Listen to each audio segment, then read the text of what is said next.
এটাকে সুতলি বোম বলে, কেউ মরিচ বোম বলে, কেউ পটকা বলে, এক একজন এক এক নামে ডাকে।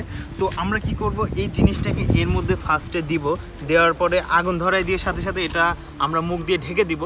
যখন এটা ব্লাস্ট হবে তখন এর ভিতরে একটা বোমের যে বিক্রিয়া ঘটে সেটা হয়ে এই জিনিসটা অনেক দূরে চলে যাবে। সো কত দূরে যাবে সেটা চলেন আজকে আমরা পরীক্ষা করে দেখি। আর এটা কিন্তু খুবই রিস্কের সাথে করতেছি। সো এত কষ্ট শুধুমাত্র আপনাদের জন্য। ভিডিওতে দেখলে অবশ্যই সাবস্ক্রাইব করবেন অ্যান্ড একটা লাইক দিয়ে আপনার মতামতটি জানাতে ভুলবেন না কিন্তু। গাইস, এখন চলেন আমরা এই মিসাইলটাকে লঞ্চ করি অ্যান্ড তারপরে দেখি কি হয়। সো এই যে আমি দিলাম, লিওন এটা দেওয়ার সাথে সাথে কিন্তু দৌড় দিতে হবে। হ্যাঁ,